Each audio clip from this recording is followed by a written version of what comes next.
Praise the Lord. प्रभु यीशु मसीह के नाम की स्तुति हो। अच्छे समय के लिए मैं प्रभु को धन्यवाद देता हूँ। फिर और एक बार हम लोग को प्रभु का वचन को लेकर सीखने के लिए प्रभु ने हमारे जीवन में दिया हुआ सुंदर अवसर के लिए मैं प्रभु को धन्यवाद देता हूँ। मरकुस का सुसमाचार को जो है हम लोग सीखते आ रहे थे कुछ हफ्ते। हम लोग स्पेशली गॉस्पल्स का ज़रूरत क्यों है, why we need to learn gospel, क्योंकि सुसमाचार जो है, चार सुसमाचार जो प्रभु ने हमें दिया है, ये हमने देखा कि ये बुनियाद है, ये फाउंडेशन है जिसे हमें समझना सीखने की बहुत आवश्यकता है। तो मैंने पिछले 2 हफ्ता पहले मरकुस का सुसमाचार का पहला प्रस्तावना, नहीं तो पहला इंट्रोडक्शन 1 से लेके 15, पहला अध्याय का 1 से लेके 15 उसका इंट्रोडक्शन है। फिर उसके बाद 4 भागों में बांटा गया है, मैंने वो चैप्टर्स आप लोगों को बताया। फिर 16 अध्याय जो है उसका कंक्लूशन है, ठीक है, उपसंहार है आखिर में। तो इस तरह जो है सुसमाचार को स्ट्रक्चर किया गया है। आज हम लोग देखेंगे, जब भी हम लोग मरकुस का सुसमाचार जब हम लोग पढ़ेंगे तब हमें क्या क्या गौर से देखना है, विशेष बातों को, specific advice for reading marks gospel. Okay, specific advice for reading marks gospel. मरकुस का सुसमाचार पढ़ने के वक्त क्या क्या विशेष बातों को आपको ध्यान से देखना है वो आपको मैं बताता हूँ। तो आप लोग एक बात करना, ये बात एक चीज़ को आपको करना है, वो है कि पूरा 16 चैप्टर जो है एक ही सिटिंग में या एक ही बार बैठकर उसको पढ़े। 1.5-2 घंटा लगेगा 16 चैप्टर को पढ़ने के लिए। नहीं, अगर नहीं हो रहा है आपको तो कम से कम 3-4 दिन में बांटकर उसको पढ़े। जिस तरह मैंने 4 पोर्शंस दी उस हिसाब से पढ़कर कंप्लीट करें तो आपको एक पूरा एक पिक्चर आपके मन में आएगा क्या क्या हो रहा है करके। और जब भी अब ये 16 चैप्टर पढ़ेंगे तब आपको ये जो आज हम लोग क्लास में जो ले रहे हैं उस विशेष बातों को ध्यान में रखकर, back of the mind, keep all this thing in your back of the mind, आपके दिमाग में ये सब मन में रखकर जो है इसको आपको पढ़ते रहना है, तब आपको और गहराई से ये बातें समझ में आएंगे। तो आइए हम लोग उस विषय को देखेंगे, special advice for reading the gospel of mark. सबसे पहला ये बात जो है हमें समझना है कि मरकुस ने ये सुसमाचार लिखने का मेन कारण क्या था। What was the context of writing this gospel. ये सुसमाचार लिखने का मरकुस का कारण क्या था, ठीक है। ये मरकुस का सुसमाचार लिखने के वक्त जो है बड़ा एक समस्या से, बड़ा परसिक्यूशन से, उपद्रव से जो है कलीसिया, चर्च जा रहा था, ठीक है।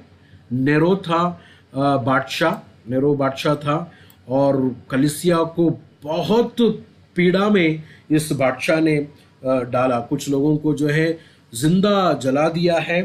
और वो केवल नहीं, कलीसिया का 2 इम्पॉर्टेंट व्यक्ति पत्रोस और पौलुस दोनों परसिक्यूशन से या क्या बोलते हैं, कलीसिया के आए हुए पीड़ा से दोनों को एक्सिक्यूट किया है, दोनों को मार दिया गया है। तो उस वक्त जो है मरकुस का सुसमाचार लिखा गया है। आप जरा मन में जरा सोचिए, चर्च जो है पीड़ाओं में जा रहा है, परसिक्यूशन में जा रहा है, और चर्च का मेन 2 खादिमों को, सर्वेंट्स पीटर और पॉल को जो है एक्सिक्यूट किया। वो लोग जो है प्रभु के नाम के लिए मर गए। उस वक्त एक लेटर या एक बुक या एक सुसमाचार का लिखा गया हुआ एक लेखक आपके हाथ में जब आ जाता है और उसमें ऐसा लिखा है कि यीशु मसीह भी इसी तरह दुख उठाया। यीशु मसीह जो है, he was a suffering servant, परमेश्वर का दुख उठाता हुआ परमेश्वर का दास है कर जब भी आप वो लेटर में या सुसमाचार जो मरकुस ने लिखा है उसमें जब भी आप पढ़ते हैं तो आपका दिल में कितना आश्वासन होगा, कितना शांति होगा कि मेरा प्रभु भी, हमारे प्रभु भी इसी तरह दुख उठाकर वो महिमा में गया। तो ये इसलिए लिखा गया है ताकि कलीसियाओं को बताने के लिए हमारा मसीहा, हमारा परमेश्वर जो है वो दुख उठाया हुआ प्रभु का खादिम था। ओके, ये मार्क गॉस्पल का की वर्स, मार्क गॉस्पल को की वर्स मतलब ये मार्क गॉस्पल को पूरा समझना है तो एक पद में आपको बताता हूं, जो आप पढ़ेंगे तो वो एक ही पद में आपको समझ में आएगा कि मरकुस का सुसमाचार क्यों लिखा गया है और उसका कारण क्या है कर समझ में आएगा। जरा निकाले मरकुस का सुसमाचार 10वां अध्याय, मार्क चैप्टर 10 वर्सेस 45 को हम लोग जरा पढ़ेंगे। मरकुस का सुसमाचार 10वां अध्याय उसका 45 वचन को जरा देखें, वहां पर क्या लिखा है। ये गॉस्पल का की वर्स है। ये गॉस्पल को, ये सुसमाचार को पूरा समझने के लिए ये एक पद काफी है। देखिए क्या लिखा है, क्योंकि मनुष्य का पुत्र इसलिए नहीं आया कि उसकी सेवा टहल की जाए, पर इसलिए आया कि आप सेवा टहल करें और बहुतों की चुड़ौती के लिए अपना प्राण दे। ठीक है, बहुत सारे लोगों को छुड़ाने के लिए वो अपना प्राण को दे। या इंग्लिश में सर लिखा है मार्क 10:45, मैं उसको इंग्लिश में भी जरा पढ़ता हूं, गौर से सुनिएगा क्या लिखा है। For even the son of man did not come to be served but to serve and to give his life as a ransom for many. दुख उठाने के लिए आया है। कौन? वहां पर दिखे राजा करके नहीं बुला रहा है अपने आप को, यीशु मसीह कह रहा है कि दास, एक सर्वेंट के जैसा सेवा करने के लिए। दास का एक पिक्चर वहां पर हम लोग को देख रहे हैं। तो मरकुस का सुसमाचार एक दुख उठाने वाला, एक सफरिंग सर्वेंट, दुख उठाने वाला दास का पिक्चर हमें देता है मार्क गॉस्पेल। ओके, ये आप लोग के मन में रहना। तो ये सुसमाचार जब भी मार्क ने लिखा तो सबसे पहला कलीसिया को ये बता रहा है कि जीसस, यीशु मसीह, who is Jesus? Jesus is God suffering servant. तो जरा सोचिए, पीड़ा में जाने वाला कलीसिया को कितना आश्वासन होगा, कितना तसल्ली होगा कि हमारा प्रभु दुख उठाया हुआ दास है। हमारे सामने गवर्नमेंट ने खत्म किया हुआ, एक्सिक्यूट किया हुआ हमारा पत्रोस और पौलुस जो प्रभु के दास लोग हैं, वो लोग भी पीड़ाओं से गए। तो हमारा हम जो पीड़ाओं पे जाते हैं तो हमारा प्रभु उस पीड़ाओं को जानता है, क्योंकि वो खुद ही वो पीड़ा से गए। ठीक है। और दूसरा किसके लिए लिखा है? To encourage cross bearing discipleship.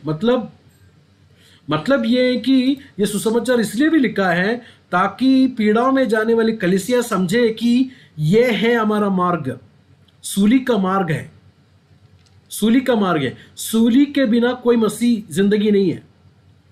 There is no Christianity without cross. There is no Christianity. There is, हमें परमेश्वर ने दिया गया वो रास्ता कौन सा रास्ता है? सूली का रास्ता है। We are on the way of the cross.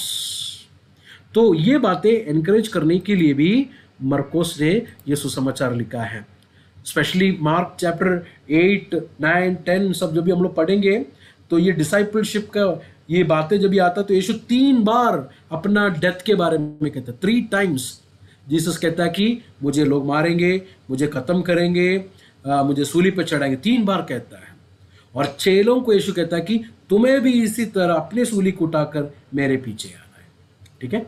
तो ये first persecution in the church, कलीसिया में पीड़ा में जाने वाले लोगों के आश्वासन के लिए लिखा गया है। दूसरा क्या है मालूम है? The prominent place of Peter in the gospel. ये सुसमाचार जब भी आप लोग पढ़ेंगे, पत्रोस का घर का मदर इन लॉ को चंगाई की हम लोग देख सकते हैं। हाँ, आप लोग पढ़ा है ना पत्रोस के मदर इन लॉ को, और पत्रोस के घर के आजू बाजू में होने वाले बातों को बड़ा क्लियरली हम लोग देख सकते हैं, है कि नहीं? तो ये पीटर ने मार्क को ओरली बोला हुआ, मतलब अपने मुंह से कहानी बताया हुआ कहानी को मार्क ने क्या किया है? लिखा गया है। ठीक है, समझ में आ रहा है आप लोगों को? मार्क को ये किधर से मिला? मरकुस यीशु मसीह का चेला नहीं था, पीटर यीशु मसीह का चेला था। पीटर ने मरकोस को बताया ऐसा ऐसा हो गया, ऐसा ऐसा यीशु ने किया, ऐसा ऐसा यीशु ने बोला, वो बोला वो बात को मरकोस ने सुनकर लिखा गया है। ठीक है। अभी एक बात मैं आप लोग से पूछूं, आप लोग मुझे सिंसियरली जवाब देना। जब भी आप किसी को अपना कहानी बोलेंगे तो आप किधर किधर हार गया बताएंगे आप?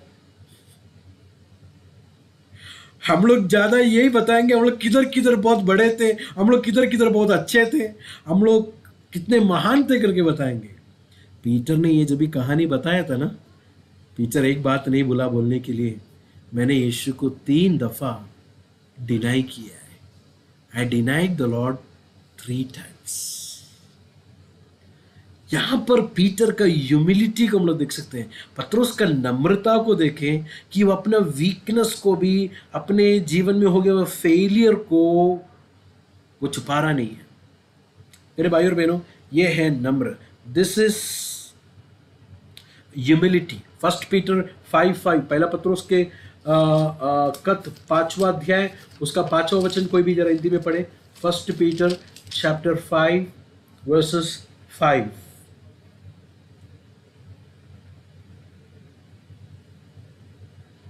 पहला पत्रोस की कत 5वां अध्याय 5वां पंक्ति।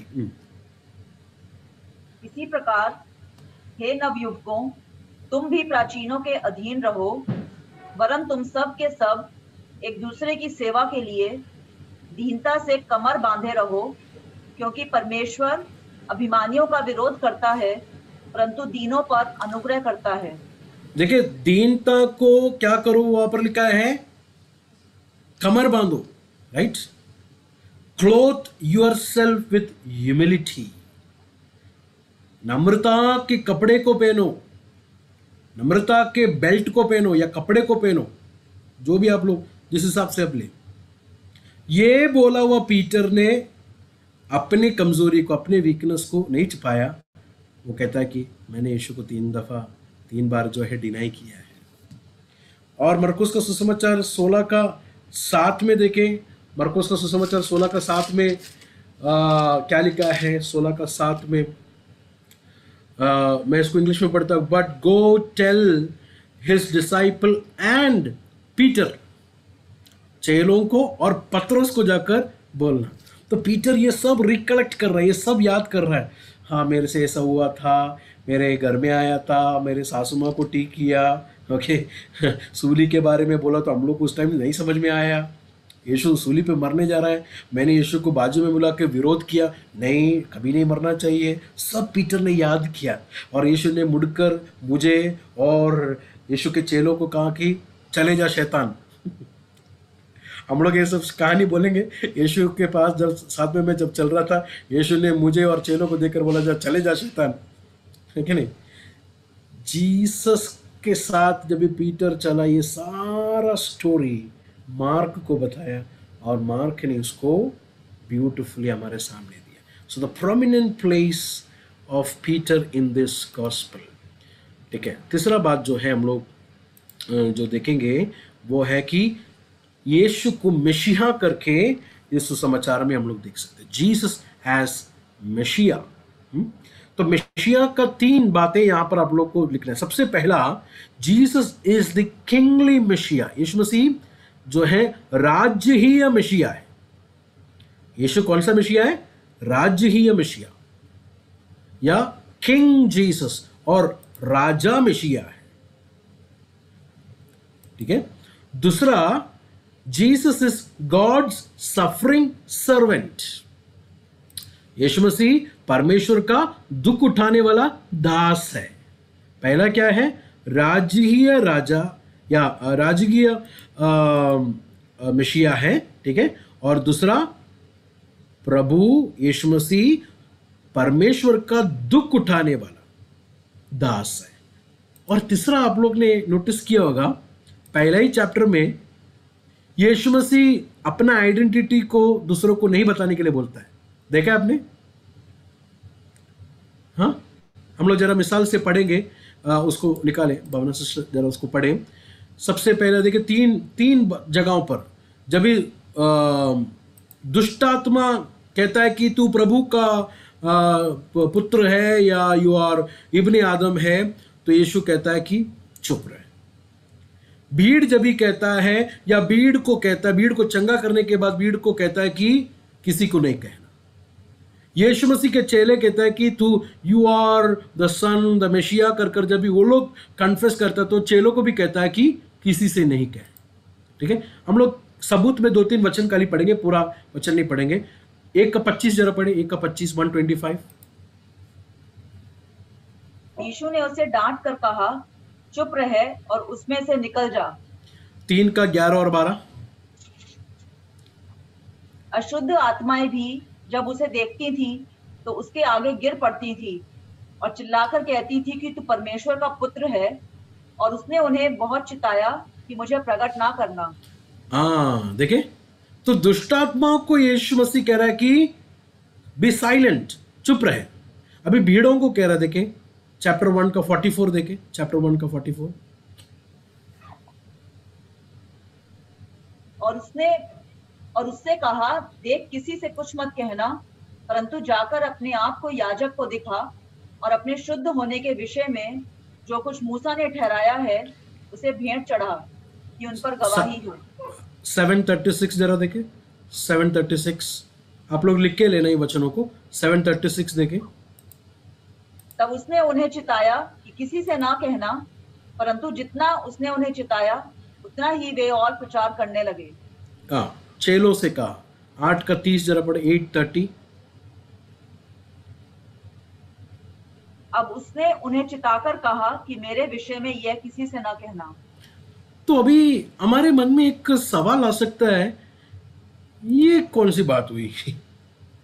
यीशु दुनिया में आया प्रकट करने के लिए, वो कौन है?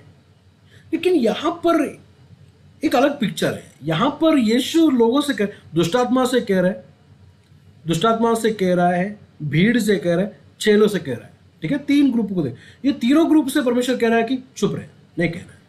क्या हो सकता है? What would be the possible reason? देखिए, इस्राएल के अंदर यहूदियों को पता है कि मसीहा आने वाला है, मसीहा के इंतजार में थे यहूदी लोग, लेकिन उनके मन में जो ये मसीहा का जो पिक्चर था ना, वो गलत था, वो गलत था। उनके मन में क्या था मालूम है? अरे अभी तक हम लोग ये सबके गुलाम थे, हम लोग मिस्र के गुलाम थे, हम लोग बैबिलोन के गुलाम थे, अब देखो हम लोग रोमियो के गुलाम हैं। मसीहा आएगा तो हम लोग क्या करेंगे? सब पर राज करेंगे और सबको हम लोग गुलाम बनाएंगे। तो मसीहा के बारे में उनका कॉन्सेप्ट, उनका चिंता, उनका जो कुछ भी था, इवन डिसाइपल्स, चेले लोगों के अंदर भी यही था। आपको क्यों लग रहा है पीटर ने यीशु को बाजू में बुला के क्यों डांटा होगा? यीशु जब भी मरने का बात कह रहा था, क्योंकि पीटर के मन में क्या था कि मसीहा सबको खत्म करेगा। मसीहा क्या बोल रहा है? सब लोग मुझे खत्म करेंगे।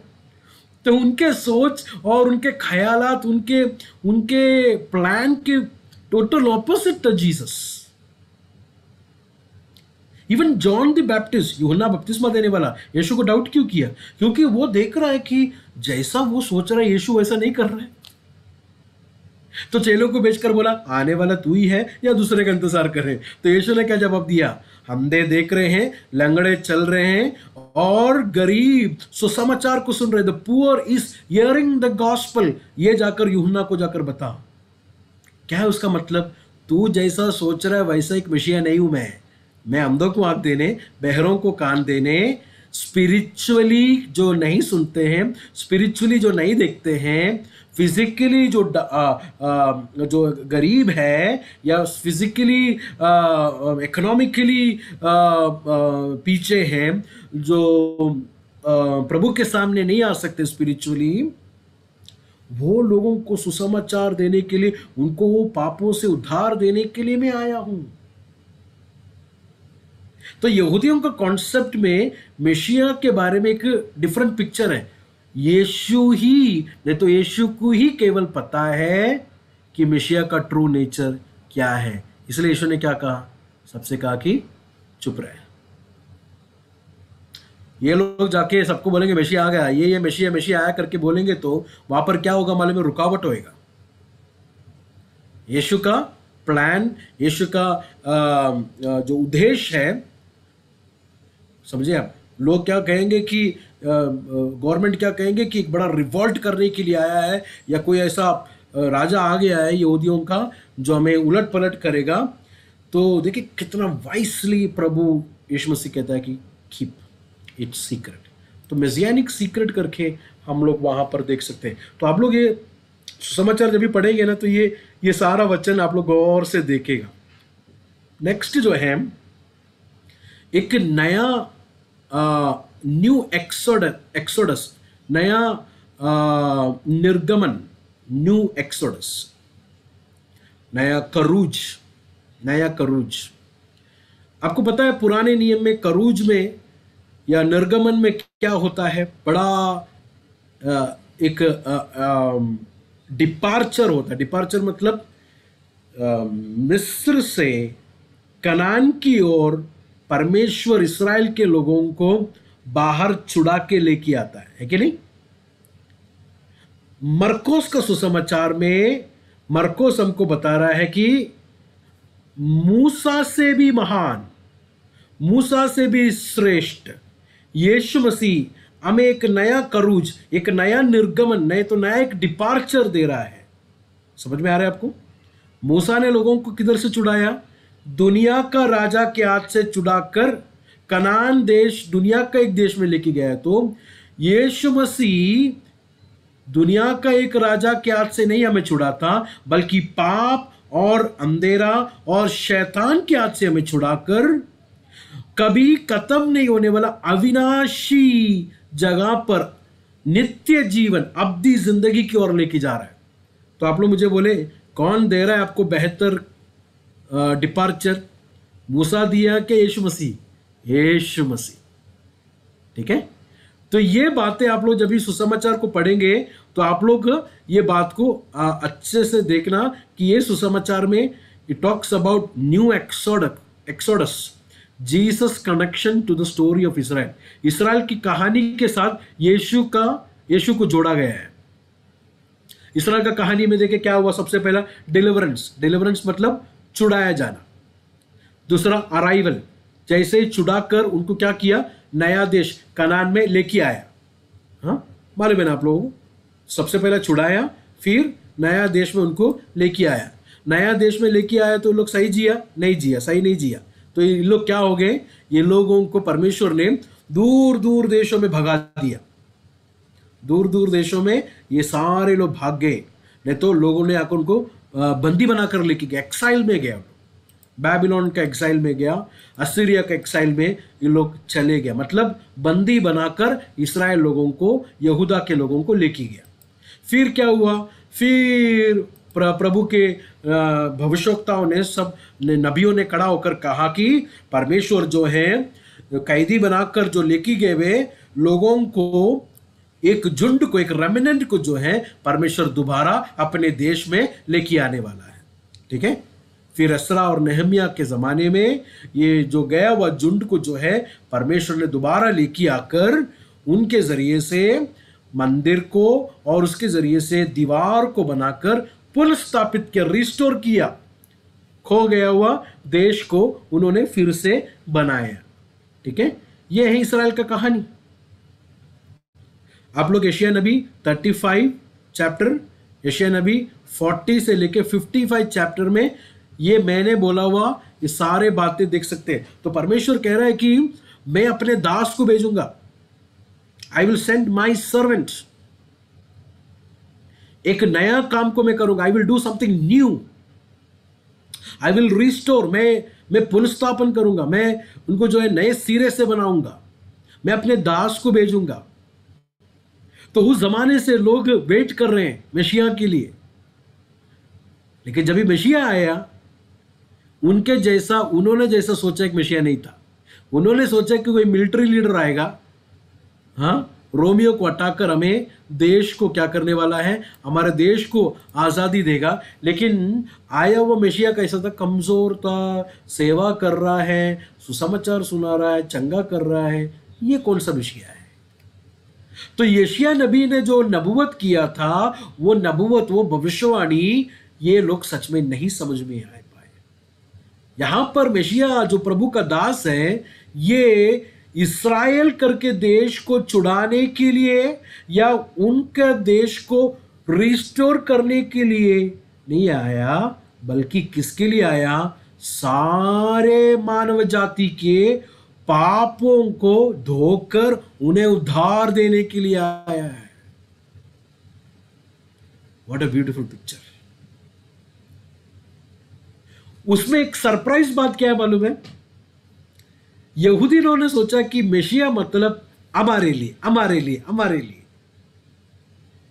लेकिन यहां पर मेशिया मतलब अन्य जाति भी इंक्लूड है, अन्य जाति भी इंक्लूड है। समझ में आ रहा है आप लोगों को? वही मैंने वो स्लाइड में देखे क्या बनाया, देखे लास्ट पॉइंट में क्या लिखा है, देखे gathering of gentile Nations a significant part of the new exodus. तो ये नया निर्गमन में या ये नया डिपार्चर का खासियत क्या है मालूम है?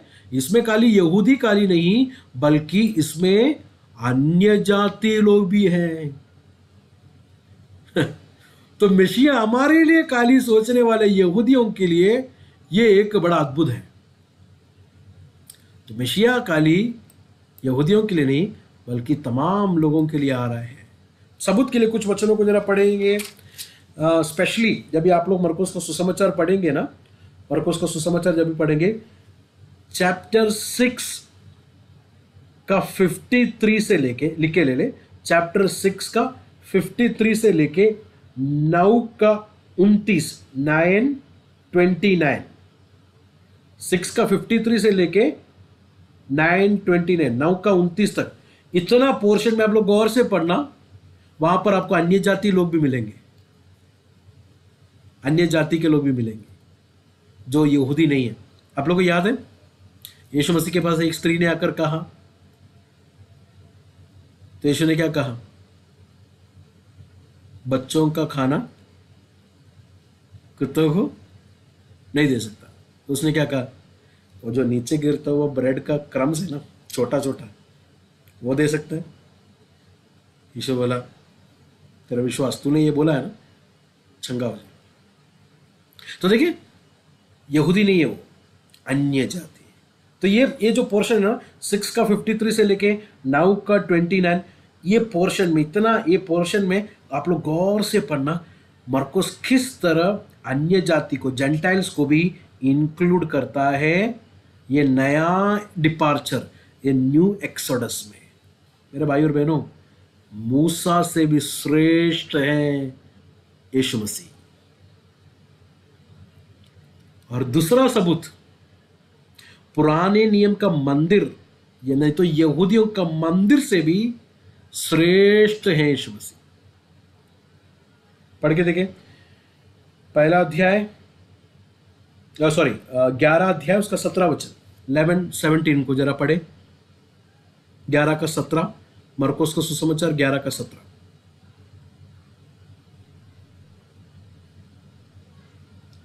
और उपदेश करके उनसे कहा, क्या यह नहीं लिखा है कि मेरा घर सब जातियों के लिए प्रार्थना का घर कहलाएगा?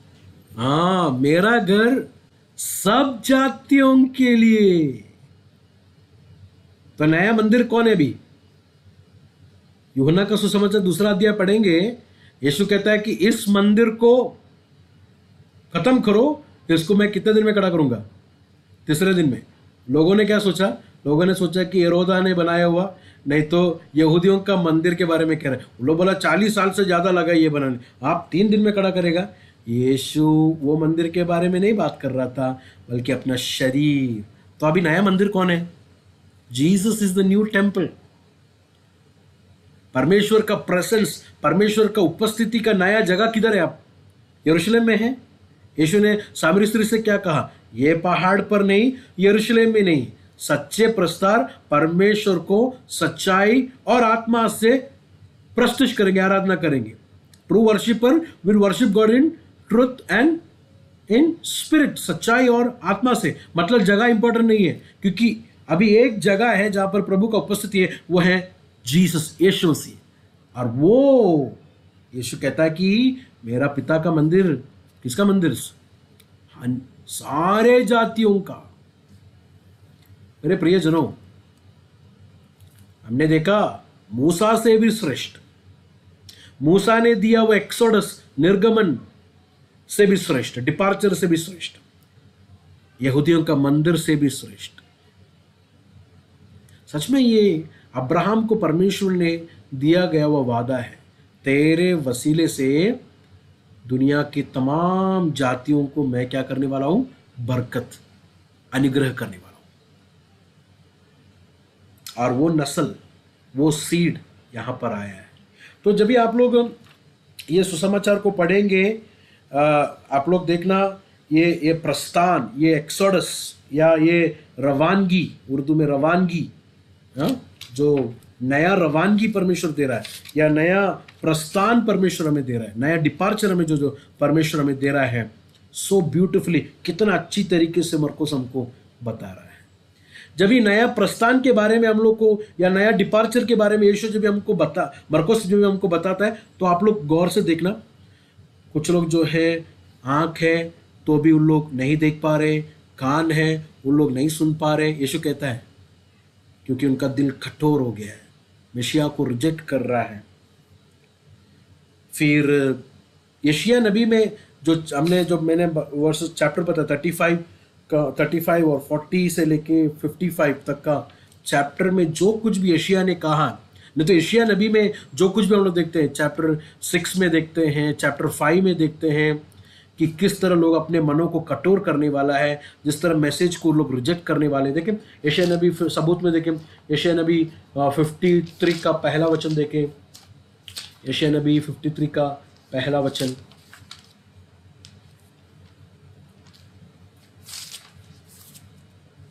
जो सुसमाचार हमें दिया गया उसका किसने विश्वास किया? Who has, यह पढ़े आगे। और यहोवा का भुजबल किस पर प्रकट हुआ? यहोवा का भुजबल किस पर प्रकट हुआ? सवाल देखे यशायाह का, परमेश्वर का सुसमाचार को किसने विश्वास किया?